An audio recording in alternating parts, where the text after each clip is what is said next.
Halo sahabat statistik, bertemu lagi dengan saya di channel Kuliah Statistik. Pada kuliah hari ini, kita akan membahas mengenai uji hipotesis part keempat, yaitu uji hipotesis rata-rata dua populasi untuk sampel independen. Pengambilan keputusan dilakukan dengan memperhatikan jenis dari uji hipotesis yang dilakukan. Yang pertama adalah uji hipotesis dua arah, dengan hipotesis nolnya adalah mu1 dikurang mu2 sama dengan D0. Dan hipotesis alternatif atau H1-nya adalah mu1 dikurang mu2 tidak sama dengan D0. Di mana mu1 merupakan parameter rata-rata populasi ke-1 dan mu2 merupakan parameter rata-rata populasi kedua, dan D0 merupakan selisih dari nilai rata-rata pada populasi ke-1 dengan rata-rata pada populasi kedua di bawah hipotesis 0. Tolak H0 jika nilai statistik uji dalam tanda mutlak lebih besar daripada nilai kritis alfa per 2, di mana alfa adalah taraf signifikansi. Untuk uji hipotesis satu arah sisi kanan, hipotesis nolnya adalah mu1 dikurang mu2 kurang dari sama dengan D0. Hipotesis alternatifnya mu1 dikurang mu2 lebih dari D0. Tolak H0 jika nilai statistik uji lebih besar daripada nilai kritis alfa. Untuk uji hipotesis satu arah sisi kiri, hipotesis nolnya adalah mu1 dikurang mu2 lebih besar sama dengan D0, dan hipotesis alternatifnya mu1 dikurang mu2 kurang dari D0. Tolak H0 jika nilai statistik uji kurang dari min nilai kritis alfa. Penentuan statistik uji yang dilakukan memperhatikan nilai dari standar deviasi populasi apakah diketahui atau tidak diketahui. Jika nilai standar deviasi populasi diketahui, maka kita bisa menggunakan statistik uji set dengan rumus sebagai berikut. Di mana X bar 1 merupakan rata-rata sampel dari populasi ke-1, X bar 2 rata-rata sampel dari populasi kedua, D0 merupakan selisih dari nilai rata-rata populasi ke-1 dengan rata-rata populasi kedua di bawah hipotesis 0. Untuk sigma 1 kuadrat merupakan varians populasi ke-1 dan sigma 2 kuadrat merupakan varians populasi kedua. N kecil 1 adalah jumlah sampel yang digunakan dari populasi ke-1 dan N kecil 2 merupakan jumlah sampel yang digunakan dari populasi kedua.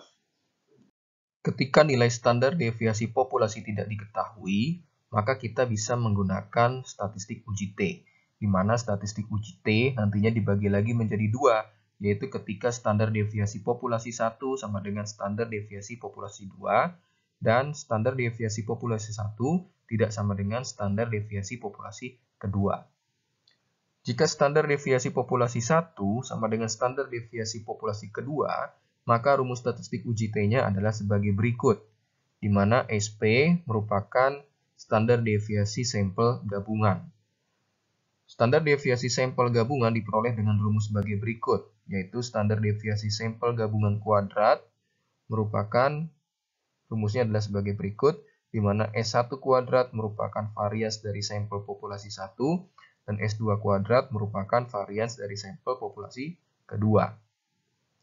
Untuk degree of freedom atau derajat bebas yang nantinya digunakan untuk nilai kritis T-nya adalah sebagai berikut, N1 ditambah N2 dikurang 2. Dan ketika nilai standar deviasi populasi tidak diketahui, di mana standar deviasi populasi 1 tidak sama dengan standar deviasi populasi kedua, maka rumus statistik uji T-nya adalah sebagai berikut. Dengan derajat bebasnya, rumusnya adalah sebagai berikut. Pada penjelasan sebelumnya, dijelaskan bahwa ketika nilai standar deviasi populasi tidak diketahui, maka bisa menggunakan statistik uji T, yang dibagi menjadi dua, yaitu yang pertama adalah ketika menggunakan asumsi bahwa standar deviasi populasi 1 sama dengan standar deviasi populasi 2, dan yang kedua adalah asumsi bahwa standar deviasi populasi 1 tidak sama dengan standar deviasi populasi kedua. Sehingga untuk menentukan rumus statistik uji T yang digunakan berdasarkan kedua asumsi tersebut, maka perlu dilakukan uji hipotesis kesamaan varians dua populasi. Untuk hipotesisnya sendiri adalah H0-nya varians populasi 1 sama dengan varians populasi kedua. H1-nya adalah varians populasi 1 tidak sama dengan varians populasi kedua. Nah, kemudian rumus dari statistik ujinya adalah statistik uji F sebagai berikut, yaitu S1 kuadrat dibagi S2 kuadrat. S1 kuadrat adalah varians dari sampel populasi 1, S2 kuadrat adalah varians dari sampel populasi kedua. Nantinya nilai statistik uji F ini akan dibandingkan dengan nilai kritis yang berasal dari tabel F. Karena statistik uji F nantinya akan berdistribusi F, di mana derajat bebasnya adalah N1-1 dan N2-1. Tolak H0 ketika nilai F hitung yang kita dapat dengan menggunakan rumus statistik uji F nilainya lebih besar dari nilai kritis F dengan taraf signifikansi alfa dan derajat bebas V1, V2. Sebagai contoh soal yang diambil dari buku Pengantar Statistika edisi ketiga karangan Ronald M. Walpole, sebuah perusahaan menyatakan bahwa kekuatan tentangan rata-rata tali A melebihi kekuatan tentangan tali B sebesar sekurang-kurangnya 12 kg. Untuk menguji pernyataan ini, 50 tali dari masing-masing jenis tersebut diuji di bawah kondisi yang sama. Hasil uji memperlihatkan tali A mempunyai kekuatan tentangan rata-rata 86,7 kg dengan simpangan baku 6,28 kg, sedangkan tali B mempunyai kekuatan tentangan tali rata-rata 77,8 kg dengan simpangan baku 5,61 kg. Ujilah pernyataan perusahaan tersebut dengan menggunakan taraf nyata 0,05. Langkah pertama adalah kita menentukan hipotesis 0 dan hipotesis alternatif. Hipotesis 0 harus mengandung sama dengan. Nah, di mana di sini pernyataan perusahaan yang mengatakan bahwa rentangan rata-rata tali A itu melebihi kekuatannya daripada rentangan tali B sebesar kurang-kurangnya 12 kg. Artinya kekuatan rentangan rata-rata tali A dikurangi kekuatan rentangan rata-rata tali B itu lebih besar sama dengan 12 kg. Nah, sehingga pernyataan perusahaan ini kita masukkan sebagai hipotesis 0 karena mengandung sama dengan. Untuk hipotesis alternatifnya adalah kebalikan dari hipotesis 0, sehingga hipotesis alternatifnya adalah mu A dikurang mu B kurang dari 12. Untuk banyaknya sampel yang digunakan untuk mengukur kekuatan rentangan kedua tali, itu ada 50. Ini sudah diketahui di soal. Kemudian, rata-rata dari kekuatan rentangan tali A adalah 86,7 yang diperoleh dari sampel, dengan standar deviasinya adalah 6,28. Kemudian rata-rata kekuatan rentangan tali B yang diperoleh dari sampel adalah 77,8 dengan standar deviasi 5,61. Taraf signifikansi yang digunakan adalah 0,05. Nah, di soal tidak diketahui nilai standar deviasi populasi dari tali A maupun dari tali B. Sehingga untuk menyelesaikannya kita menggunakan rumus statistik uji T. Nah, karena menggunakan rumus statistik uji T, maka kita perlu memilih asumsi yang digunakan. Apakah menggunakan asumsi kedua populasi memiliki varians yang sama, ataukah asumsi kedua populasi memiliki varians yang berbeda. Untuk itu kita perlu menguji kesamaan varians populasi dengan hipotesis 0 dan hipotesis alternatifnya adalah sebagai berikut, dan menggunakan rumus F hitungnya adalah sebagai berikut. Didapatkan F hitungnya 1,253. Kemudian kita mencari nilai kritis dari F dengan taraf nyata 0,05 dan derajat bebasnya adalah N1-1, N2-1. Nah, di sini N1 atau NA-nya 50, sehingga 50-1 49. Dan N2-nya atau NB-nya adalah 50, 50-1 adalah 49. Nah, sehingga nilai kritisnya diperoleh 1,61. Kemudian kita bandingkan nilai F hitung dibandingkan dengan nilai kritis, diperoleh nilai F hitung itu kurang dari nilai kritis. Nah, karena nilainya F hitung kurang dari nilai kritis, maka keputusannya gagal tolak H0. Gagal tolak H0, kesimpulannya adalah varians populasi A dan varians populasi B adalah sama. Asumsi yang digunakan adalah asumsi varians populasi 1 sama dengan varians populasi kedua. Maka rumus statistik uji T yang digunakan adalah rumus statistik uji T sebagai berikut. Nah, kemudian untuk nilai dari varians sampel gabungan, diperoleh nilainya 35,46. Lalu untuk mencari nilai T hitung, kita substitusikan nilai dari X bar A, X bar B, kemudian D0, D0-nya adalah 12, kemudian SP ini berarti adalah akar dari SP kuadrat atau akar dari 35,46, yaitu 5,95. Sehingga diperoleh nilai T hitungnya adalah min 2,60. Kemudian untuk nilai kritisnya sendiri adalah min T 0,05, ini adalah taraf signifikansinya, dan degree of freedom atau derajat bebasnya adalah N1 plus N2 dikurang 2 atau 50 tambah 50 dikurang 2. Sehingga nilai kritisnya adalah min T 0,05 dengan derajat bebas 98 diperoleh nilainya min 1,661. Nah, untuk wilayah tolaknya sendiri ada di sebelah kiri karena kita melakukan pengujian satu arah sisi kiri. Yang luasnya wilayah tolaknya adalah 0,05. Nah, kemudian untuk nilai kritisnya tadi adalah min 1,661 dan nilai T hitungnya diperoleh min 2,60. Di sini kita lihat bahwa nilai T hitung masuk ke dalam wilayah tolak. Sehingga kita bisa memutuskan tolak H0 keputusannya. Atau bisa juga kita bandingkan nilai T hitung dengan nilai kritis. Di sini diperoleh nilai T hitung min 2,60 itu kurang dari nilai kritis, yaitu min 1,661. Sehingga keputusannya adalah tolak H0. Kesimpulannya adalah sudah cukup bukti untuk mengatakan bahwa pernyataan perusahaan tersebut adalah salah.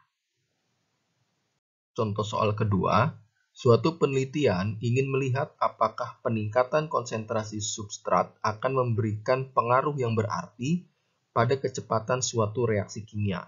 Dengan konsentrasi substrat sebesar 1,5 mol per liter, reaksi dicoba sebanyak 15 kali dengan hasil kecepatan rata-ratanya 7,5 mikromol per 30 menit dengan simpangan baku 1,5.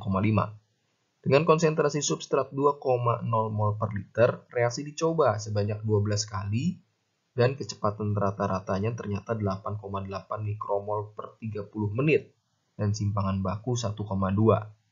Ujilah apakah peningkatan konsentrasi substrat di atas menaikkan kecepatan rata-ratanya lebih dari 0,5 mikromol per 30 menit.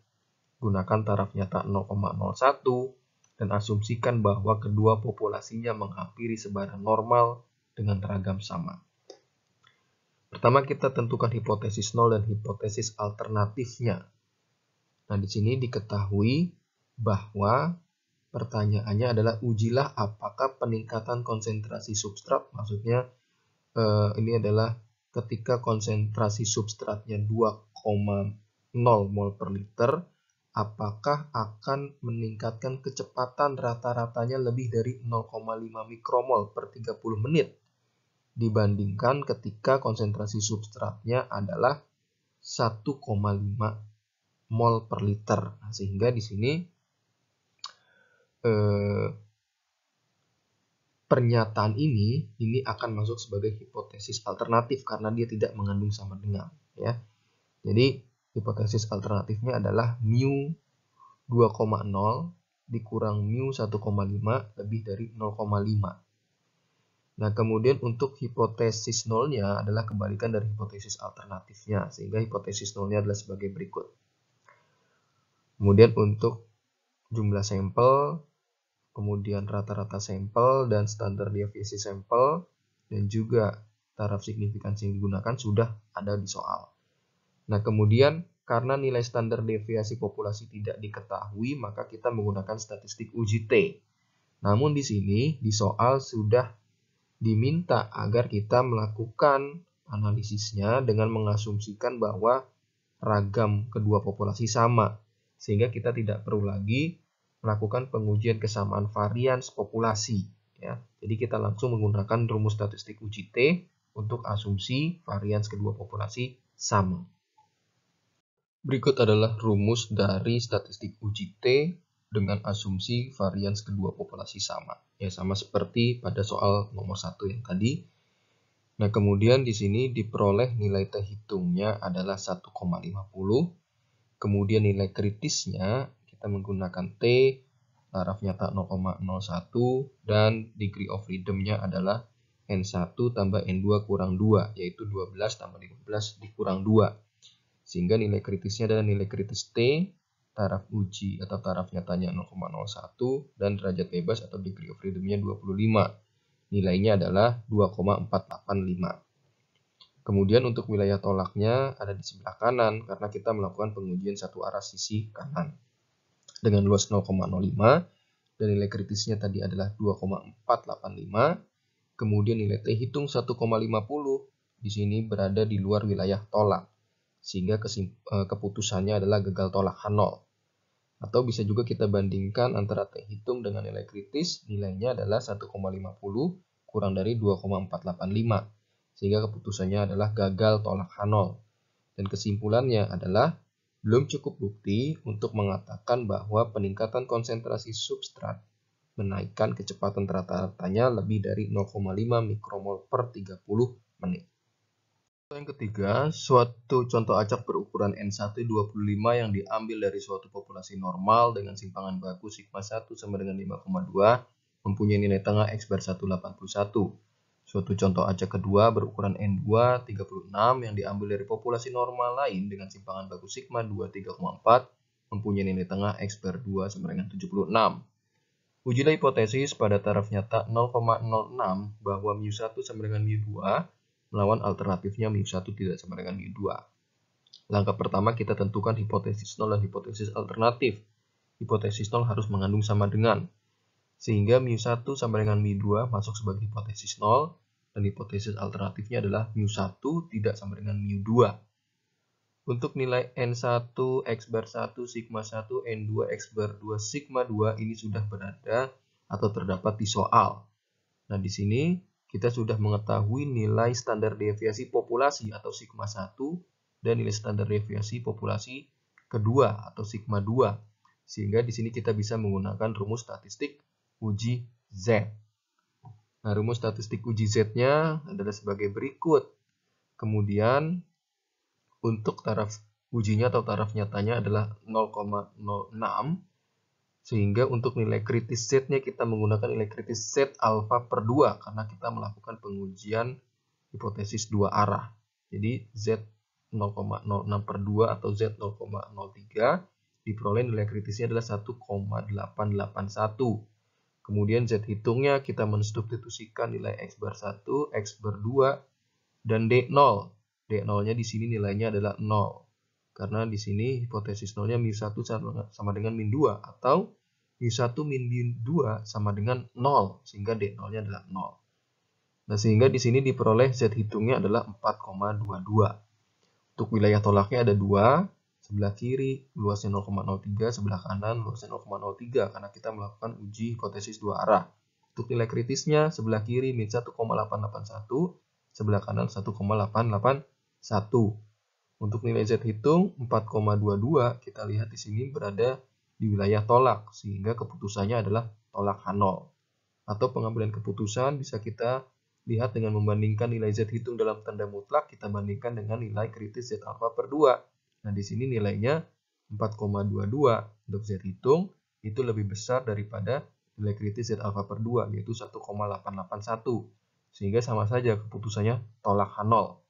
Kesimpulannya adalah sudah cukup bukti untuk mengatakan bahwa rata-rata populasi 1 tidak sama dengan rata-rata populasi kedua. Sekian kuliah kita pada hari ini. Untuk selanjutnya nanti kita akan membahas mengenai uji hipotesis varians dan uji hipotesis proporsi.